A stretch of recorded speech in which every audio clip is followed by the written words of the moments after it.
fair deal. Here's what we're going to start with. This is your day today. All right? The whole reason we're putting this on is so that you can learn something. That's all I care about, is that you go back to your offices with a piece of information that you can implement to improve your organization today. So I want to start off, and Christina. All right, great, thank you. So if we can just start off, what are the things that you would like to learn today? It's scary in a big room. I don't want to be the first one. We're just going to toss it out. Just in this phase, you can shout it out. How to use Facebook ads, how to target people specifically with Facebook. Excellent. We'll make sure we go over that. Yes, sir? Increase our reputation. Increase reputation. Increase how you're known, or that people are seeing that you have a good reputation, both? Yeah, increase our SEO stuff. Okay. Make sure that our hits increase, go up the search list. Absolutely. So SEO, reputation. I saw other hands. Yes, ma'am? Increase traffic. Increase traffic, yeah, absolutely. You better learn that today, right? Okay, yes? Yeah, get those repeat visitors back. I mean, there's a stat we'll talk about a little bit later, but to give you an idea how scary this can be, 97 to 99% of your people will leave your site and not convert. And so it's how can you get those people to come back and have another chance at them. It's really, really important. Other questions, other things you want to make sure you learn today? How to rank higher in Google and the natural results? Absolutely. We'll be going over that. Other things people want to learn?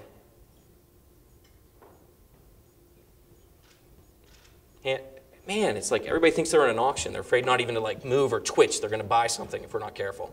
All right. So let me tell you, this is the boring slide, but I have to get it out of the way. So just tell you a little bit about ourselves. Our company is Direct Online Marketing. We've been in business since 2006. We are the oldest and largest digital marketing firm in the state of West Virginia. We do have associations with Google and Bing. We're a Google partner, and what I found out somewhat recently we're very excited about is we're actually part of their managed agency program.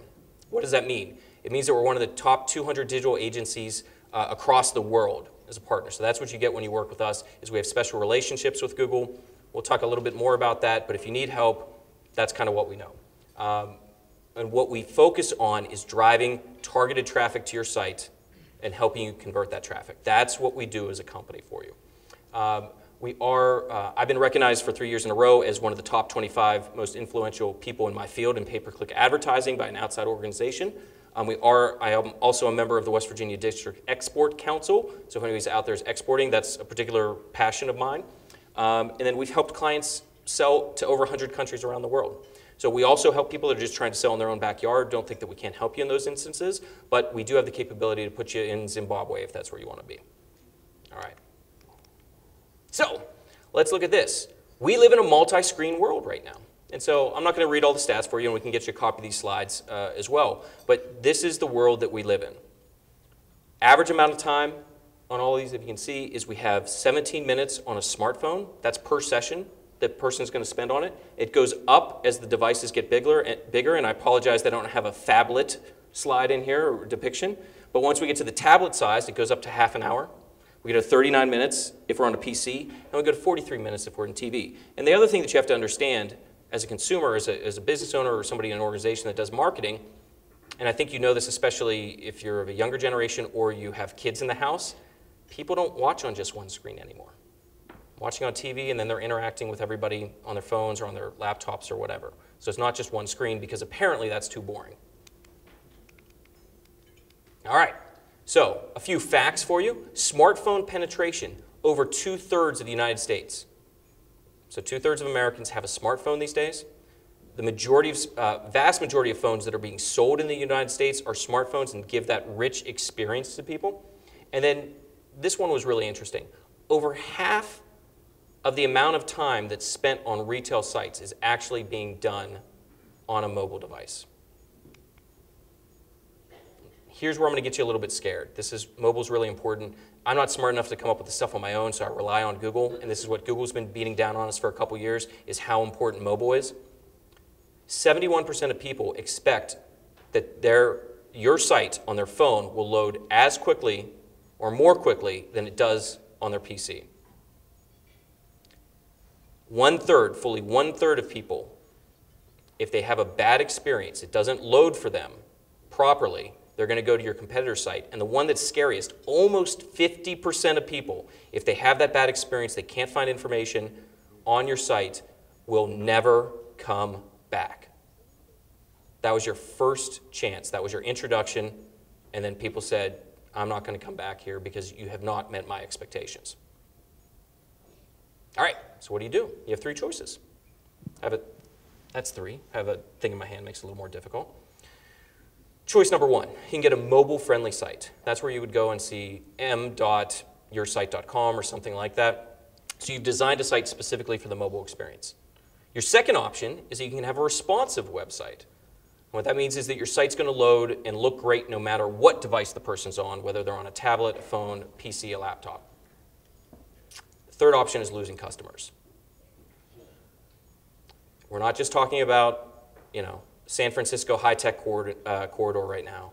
We're talking about everybody. This applies to everybody in this room. Mobile is important. It's only going to become more important to your organizations as we go along.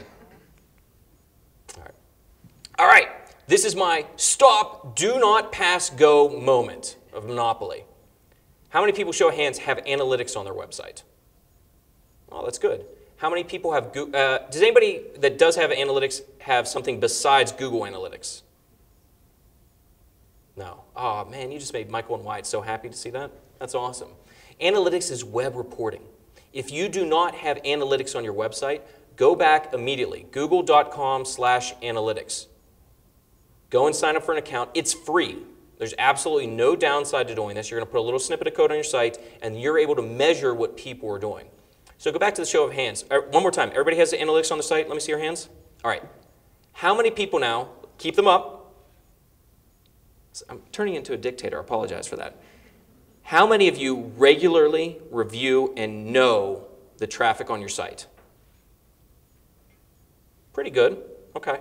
I would say that's where a lot of, you can put them down, thank you. I would say that's where a lot of people fall short, is that they don't understand, they're not viewing it, that they have this information. It's a wealth of knowledge for you. There is so much you can do with it. The best thing that anybody in the digital world can do when they're talking to you about marketing or advertising is that you're going to know whether something works or doesn't work because you have all of the data at your fingertips. All right. Again, it's free. Awesome. One of my 2 favorite words. Beer's the other one, but free. Awesome. It also, if you are an advertiser, if you are running Google AdWords, it integrates seamlessly with that, so you get all of the data automatically about those campaigns. But even though it's a Google product, it's not just about AdWords. You can see traffic from all sources. No matter how the person got to your website, you're going to be able to see that.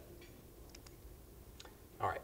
I'm going to breeze through these a little bit quickly because we have a lot of slides and I want to make sure we have time for questions. Again, if you have questions at any point, please just raise your hand.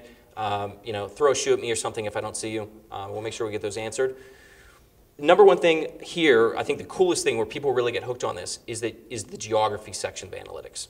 So you can see where people are coming from the country, down to the state, down to the city level. And it'll really blow your mind when you see that. If you haven't taken a look at that report, do so for your website. It's critical to know where they're coming from. With acquisition, you get to see, again, where traffic comes from everywhere. Bless you. We get to see how did they get there? Did they come from a search engine? Did they click on a link to come to your site? Was it a social mention? Did they come from email? Did they directly type your address in or view via bookmark? You get all of that information on your website so that you know which of your efforts are working and which of your efforts are not working. Behavior, again, I'm happy to answer any of these questions, or especially see Kristen Perko if you have questions about this, and we can drill down further in with you, but you can see how much time they spent on site, what they did, what pages were most important to them, how quickly things were loading. There's a lot of information. This is the one.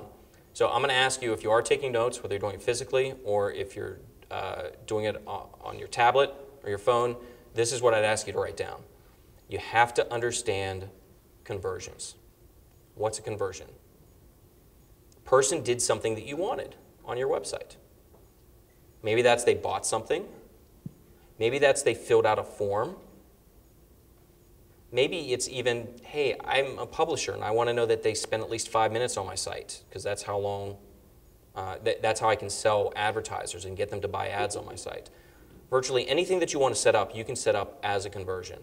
And then you can track those conversions based on the traffic source. So if you are advertising, you are marketing, this is a way that you can tell what is being effective for you.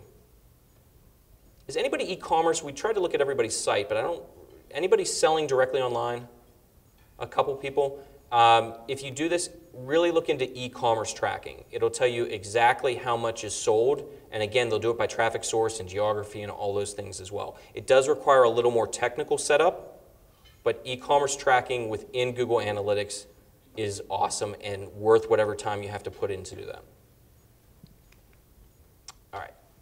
This is one of my favorite quotes. Stuff that makes your, I'm like the Grinch, and my heart grew 3 sizes that day when I heard this. One of our clients said to me last week, and people make this stuff up. I mean, seriously, this literally happened. I'm not pulling one of these stand-up things where I said, oh, I just flew in from Cleveland this week. He did this interview when he was interviewing people to be in marketing, and he's in a higher ed. He's at a large university, not here in Morgantown. And he asked all the people in marketing that he was hiring, if you had to choose just one lever to pull, you had to put all of your eggs into one basket, and your choices were earned media, email, paid social, organic social, and search, which one would you choose? And not a single person gave him what he thought was the right answer. And so he turned around to him and he said, I will take, for driving demand, I will take search every day of the week and 7 times on Sunday. And he did not, he comes from a PR background. He said, I would have given you a completely different answer 12 months ago. But based on the data that he saw, that's how powerful search was for driving demand. All right, so search. You've seen a screen like this a million times. What's the benefit of search? It's intent. You're reaching people that are actively looking for what you sell. And there's 2 primary ways to do this. If we look in the orange, at the top and over on the right-hand side, those are all ads. Pay-per-click, we'll spend more time on that. Michael's going to dive into that a lot more as well. But that's how you're serving up ads. In the green, those are what Google thinks are the right answers. So if you hear me use a term like natural or organic listings, that's what we're talking about. A couple terms for you to know. One is pay-per-click advertising. Those are the ads that we talked about. The other is search engine optimization. I try not to use jargon. That's the one piece of jargon I'm going to use. Search engine optimization, or because it's a mouthful, I'll say SEO. SEO is how do you get your sites to rank on Google for the free clicks that you can get. And then pet peeve of mine, search engine marketing, refers to anything that you can do with search engines. Sometimes people use it just to talk about pay-per-click advertising, but it refers to anything you can do on the search. All right. Whether we talk about SEO, whether we talk about pay-per-click advertising, this is what you have to get right, is choosing your keywords. If you don't get this right, you're going to waste a lot of time, you're going to waste a lot of money. It's choosing what are the things that people are typing into the search engine, what do you want to make sure that you're showing up for? Again, whether we're talking organic or whether we're talking pay-per-click advertising. You're going to choose that in a few different ways. Number one, you're looking at something relevant. You want to make sure that you're showing up for things that you sell. Number two, you're going to look at volume. You can, if I said, look, most popular search engine marketing company in Wheeling, West Virginia, I could rank number 1 for that. Nobody's ever going to search for that. It doesn't do me any good. So you're going to look for volume to see, does it make sense? But then you're also going to look at competition.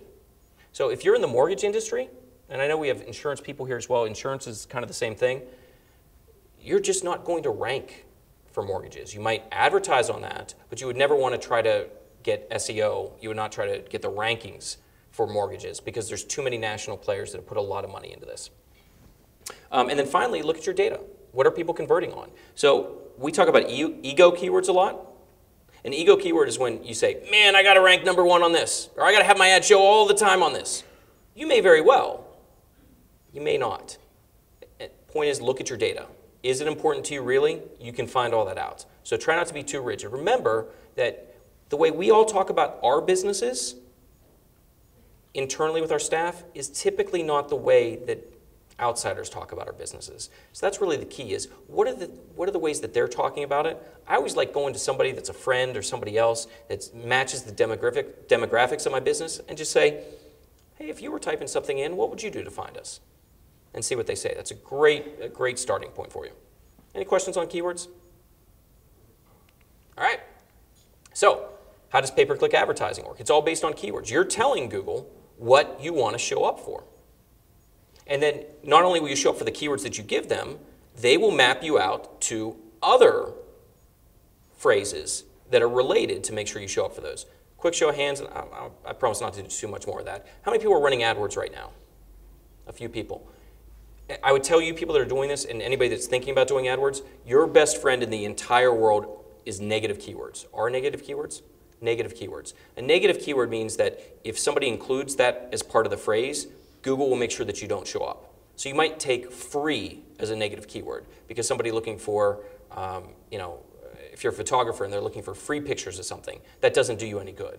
You might make stock a negative keyword. Doesn't do you any good. So make sure you use negative keywords. It's how you cut down on spend. All right, Michael and Wyatt, just close your ears for a second. So, all right, they're not listening now. We actually took over an account one time, and this was a friend who was a military lawyer. He, one of the terms that he was advertising on was DOHA, which I forget what that acronym stands for, Department of something or other that was important to him, and he would say people were looking for that would be looking for our services. Any world scholars around there know what DOHA also means? It's also the capital of gutter. And so even though his target settings were the United States and English, we reviewed his account, and over a period of a year and a half, 2 years, he spent $10,000 just on searches in Arabic. And I threw him through Google Translate to see what these were, and literally they were like people looking for falafel shops in Doha. So you can fix that. You just have to be careful. So it's choosing your keywords correctly and then choosing your negative keywords to make sure that that doesn't happen to you. So please, please use those. I'm sorry, Michael Wyatt, you can wake up now. I'm talking to you again. Again, it's pay-per-click advertising. It's unlike TV, it's unlike radio, it's unlike billboards, any form of traditional advertising. You're only going to pay when somebody clicks on your ad. So really, they've done two things. One, they've typed in something that's related to your business. And then number two, they looked at all the information on the screen. They've decided that you have information that they want to learn more about.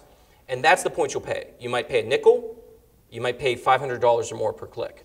I would say that the majority of our clients are somewhere between the $2 and $30 range, but we do have some more expensive, some that are less expensive, but you control how much you're willing to bid for those keywords. It's highly targeted. You can do a lot of things with AdWords. And again, Michael drew down in this a little bit more, but for example, you can choose what day of the week you want to show up on. You can choose what time of day you want to show up on. You can literally say what area I want to go down to the city level. You have a lot of control over this. Anybody that's done direct mail in the past, direct mail is terrific for testing. Pay-per-click advertising is like direct mail on steroids. It's faster, it's cheaper, you can get a lot of data back quickly. Test everything. One quick thing I really like about paid search advertising is you can run multiple ads at the same time and they'll rotate those through. And so if you have you're kind of wondering what your selling point should be, just in offline, not even for search advertising, but how should you position your product? You can run different ads and then you let the numbers dictate to you how many people are clicking through, how many people are doing more information on my site, looking around. You can let the numbers dictate to you what resonates the most with people. So that's a great tool that people don't use a lot for with pay-per-click advertising. And then, again, cover earmuffs, all right? So Google AdWords is the #1 platform you always want to start with. They have the hugest market share. You're going to reach somewhere between 2/3 and 80% of people by using Google AdWords. If you are a savvier advertiser, you may want to look at Bing Ads as well. And Bing Ads allows you to reach the people that are on Bing and Yahoo. So it is a little bit of a different market and allows you to get that other 20 to 30% of the market by using Bing Ads. But by all means, always start on AdWords. That's where you're going to get the majority of people that you can reach. All right, benefits. It's quick. It happens immediately. You could literally have ads running up today if you wanted and don't have an account yet. You're only going to pay for action. And then I'll just to reiterate, data, I can't say this strongly enough. You're going to know what works and what doesn't work. And it's not just based, when I say work, I don't mean that they clicked on your ad. That doesn't tell you that you did something. You're going to see what do they do after that. There's even call tracking. You can see who picked up the phone and called you. So you have a lot of different options with AdWords these days to see what is turning into something meaningful for us.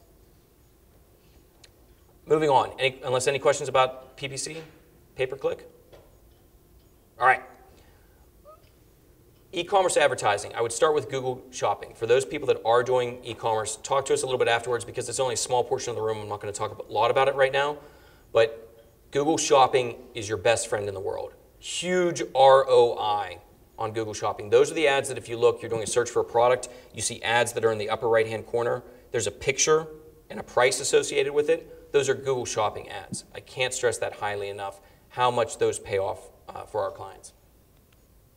All right, retargeting, and we're talking about display advertising, and this is also something that you can run through Google, but there are other networks out there that do it as well. So, retargeting is crossum, okay? It's super creepy, and it's super awesome. And it's up to you as the advertiser to say, how far do you want to go with that? You can be this guy that's peeping in the windows outside in your bushes, not so good. Or you can be like, hey, you're back in school and there's that cute girl or boy that you wanted to make sure you had a chance to bump into, so you found out what time their class ended, so you could just naturally be by the door when it happened, have another chance to talk with them. That works pretty well. I'll tell you that retargeting, and I'll explain what it is in a second, is the single most underutilized aspect of digital advertising. It's incredibly inexpensive and incredibly effective when done correctly. I would encourage everybody to do this because it's a way for you to reach people. This has all happened to you, even if you've never heard of the term retargeting. This is when you go to a store online, you look at some shirts, you leave that store. What do you know? You're on another website. You're seeing ads for that same store. That's what retargeting is. And if they're really slick, they're maybe even showing you the same shirts you were just looking at. It works incredibly effectively. It can be done via cookies or sessions, and again, you can pay per click. So you might have your ad show 100, 500, even 1,000 times for free. Your ad show for 1,000 times for free, and you're only paying for that click through to your website. And you can do it on other networks too, so you can actually do retargeting on Facebook and on Twitter as well. Stat I gave you before, you're going to lose 97 to 99% of people. They're not going to convert on your website. This is a way to reach them.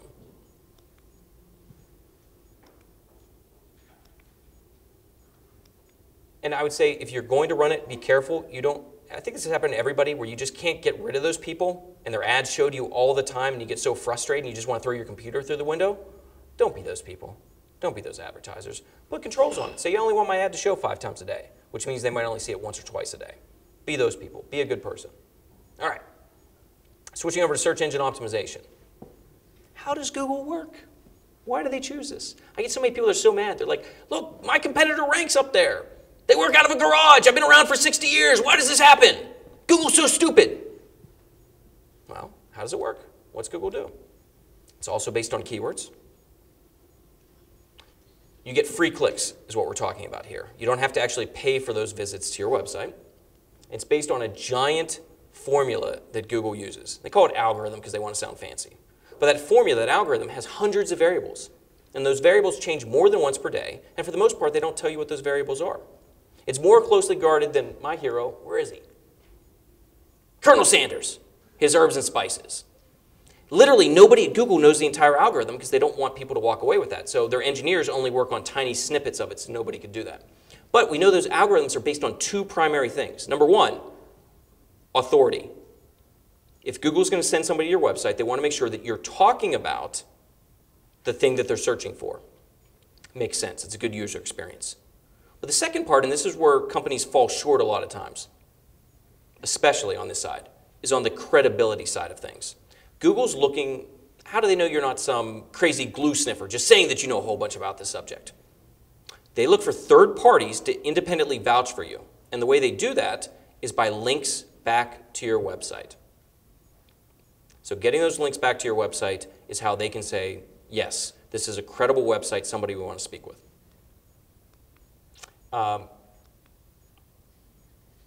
Keep in mind, it takes a lot longer for you to show up in SEO than PPC. That's a longer-term effort, but it also has longer-term results for you. So as soon as you turn your ads off, you're done. Your ads aren't going to show anymore. With SEO, you're going to have some residual benefit. They can change their algorithm, that can throw you off kilter, but the work that you've done for SEO builds upon itself, and so you're going to have residual value from that. A couple tips here. Number 1 is make sure you can only optimize a given page of your site for 1 to 2 keyword phrases. So you might say, I want to show up on everything that somebody can type in that would be good for us. Great. Have an enormous website. And make sure you have it really well optimized. In those cases, paid search can really help you out because you can fill in on all those keywords that you're not ranking for. Pay attention to your titles and meta descriptions. And I'm picking this up, but please, please jump in if you have questions about these. You use your page headers, H1s, H2s, and then we have be awesome. Generally speaking, there's more to it than that, but if you're writing great content, and you have to massage it so that people can find it, but if you're writing great content, that's how people are going to share it. That's how you're going to get links back to your website. Doing SEO, and my staff can tell you, is a bear and a chore and awful if you don't have great content that you can link to. So think about what your person wants to know. Yes, ma'am.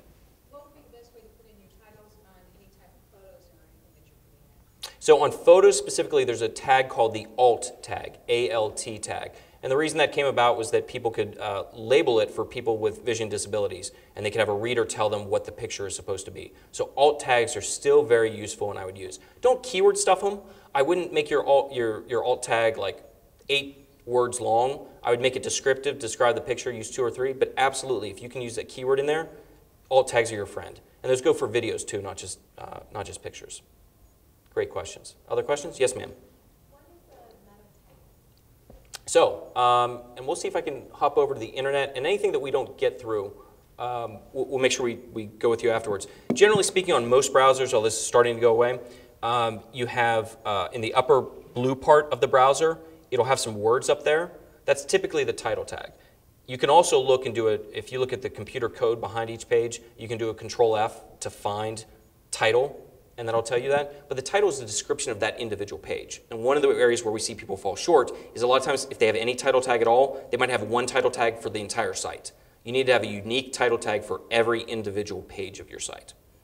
And that should be about 55, 60 characters long. You get to work with that. And you would write it like a book title that would include your keywords in it. Would that mean like per the page title? Yeah, that's correct. And so it can be similar to what you have as the actual headline on your site. It can be different, but you do really want to make sure you have it optimized for your keyword. If there was only one thing you could do, I would make sure that that keyword is part of that page title in there. It's really still a very important factor and something pretty easy to do. So how do you choose the keyword? What I'm going to say, just to move on, I'd go back to an earlier slide. I would grab one of the people afterwards because there are a lot of factors. You're going to look at relevancy, competition, number of impressions that it could go to, and there's some free tools out there that can help you. Google AdWords has a tool that you can use as well, but that's critical because you have to get that keyword right. That's the number one thing you have to do for anything in search. Other questions on SEO? Yes, sir. I have a product that people spell like 3 separate ways. So, does that matter? I mean, if they spell with a hyphen, if they put it as 1 word, if they put it as 2 words, so how do you stay consistent within your site, but still get people that might be searching with a hyphen or space, or does it matter? Yeah, that's a great question. We're talking about different spellings or spacing or hyphens or things along those lines. Google, for the most part, has gotten really good at figuring out misspellings and figuring out spaces and hyphens. It's not 100% all the time, right? And we will see some slight variations with and without hyphens. I would think from a brand perspective, you want to choose what's right for you, but you can always play it a little bit like misspellings in particular. What we've done is a page like, hey, we had one of our clients had a Polish last name that a lot of people in America couldn't spell. And so we had a page that talked about, hey, is my name spelled this way or this way or this way? And that way we had a chance to have all the different variations of that page. No, it's actually spelled this way. So I think that if you can have a page like that, that'll help. But for the most part, today in 2015, Google's pretty good about picking up those signals. Other questions? All right. Link building, I'm going to burn through this a little bit quickly to get to social to make sure you have enough time to speak to Google. It's the reason you're here. The one thing I want to say about social media, 2 things I want to say. Number 1 is making sure that you get your goals correctly. And your goal should not be, I want to get a whole bunch of Facebook likes. That's not your goal. Your goal is your offline goal.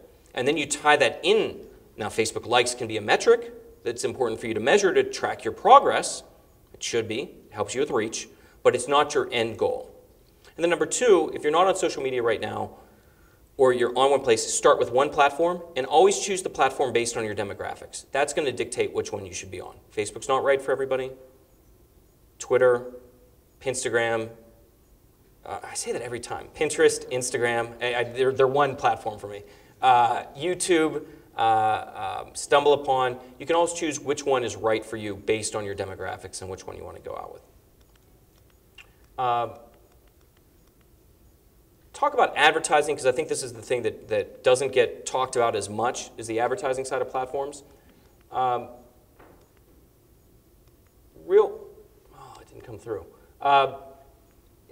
If with Facebook advertising, your benefit is that you can reach people based on their likes, their stated likes. And the other thing, for scary stats, on each one of you in this room and everybody else in the United States that's on Facebook, today they have 1,500 separate data points on you.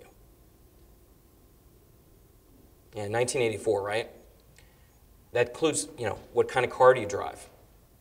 What's your household income? They have all of that data because they've partnered with third parties that can provide that to them. With LinkedIn, your primary benefit is that you can reach people based on their job title and the company that they work for. With Twitter, you're able to reach people in real time. With YouTube, Pinterest, you're able to reach, on the advertising side of things, reach people based on what content they like while they're consuming that content. And the nice thing is you can do advertising to be able to reach them in a way that they're expecting it. All right, and by the way, any of these, they all have their own analytics platform. I would encourage all of you to look in that to learn more about what people are doing. Oh, it's a great story. I don't have time for it, so I'm skipping through. All right. Reviews are extremely important. So when we talk about your reputation, I would say the first thing you should do when you leave here, if you don't already have it claimed, Google probably already has a listing for your business. So search for your business name in the city and your city. See what that Google listing is. If you haven't already claimed it, claim it. It's free. Doesn't cost you anything. You have a phone or a postcard verification. And then encourage people to leave reviews there. Don't encourage them to leave great reviews for you. That can get you smacked down. But encourage them to leave good reviews for you. And don't do it on your site. But when people can search for your business and see 5 stars, automatically they feel better about your business, or 4.5 stars, or 4 stars. So encourage people, grab that free listing, go ahead and optimize for it. Encourage people to leave reviews for you there. Yes, ma'am? How do you handle when people don't understand that it's 5 stars that you're after for a good review? They give you 1, thinking that's the positive one. Say something nice, but only give you 1 star. I'm being video recorded, so I'm choosing my words very carefully. So the question is, how do you deal with people that, with the best of intentions, only give you 1 star, thinking, hey, because they're number 1, but they really meant to give you 5 stars?